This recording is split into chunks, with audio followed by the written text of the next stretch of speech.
This weekend, Palm Springs celebrates 85 years. There have been 25 mayors leading the city to where it is today.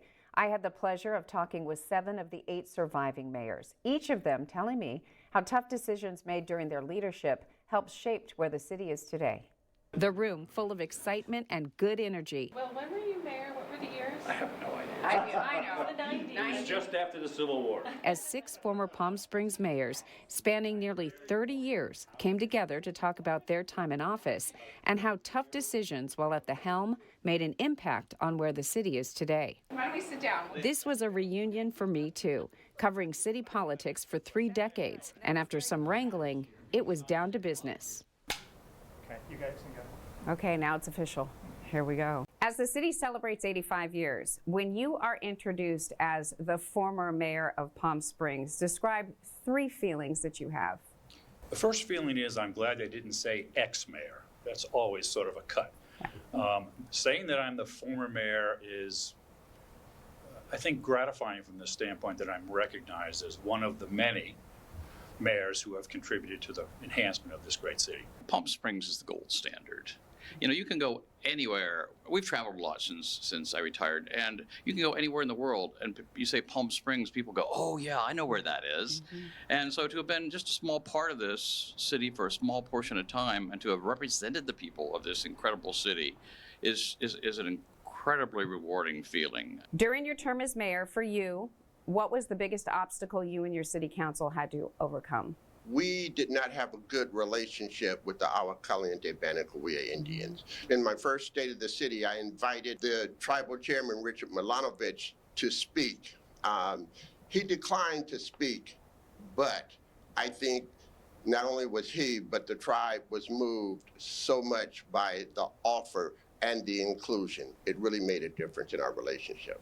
For Jeff Coors, Christy Holstedge, and Lisa Middleton, navigating through the pandemic posed quite the challenge. Palm Springs, in the early days, had a very disproportionate number of deaths in the country, a very high rate.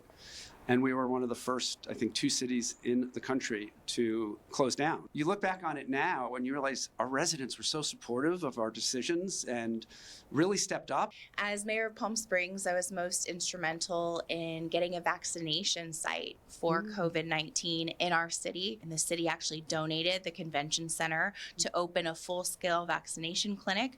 We got 41,000 shots in arms. We needed to make sure that our business community remained strong and that people were feeling welcome when they came to Palm Springs. And as it turned out, we had the best year from a financial standpoint that we have ever had.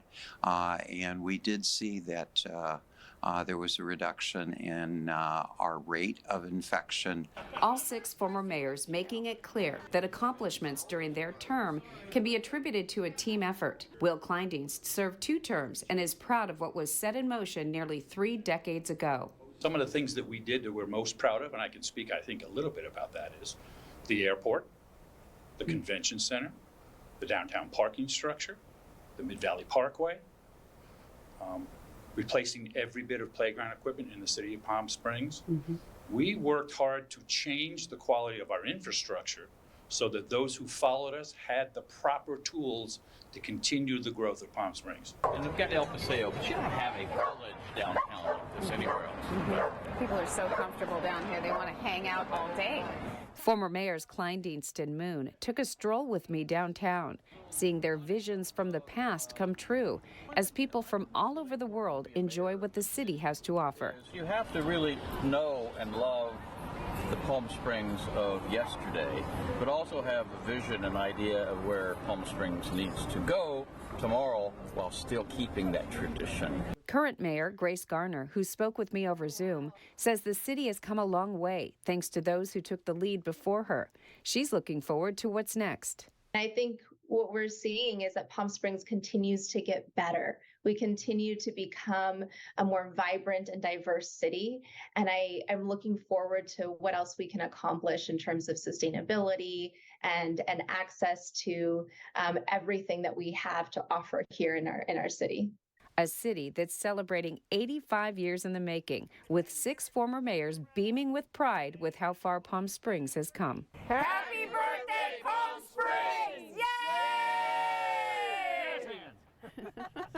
And needless to say, a fun afternoon with the former mayors. And missing from the group is former Mayor Steve Pugnier. He is facing corruption charges for allegedly taking bribes from local developers and lives in another state.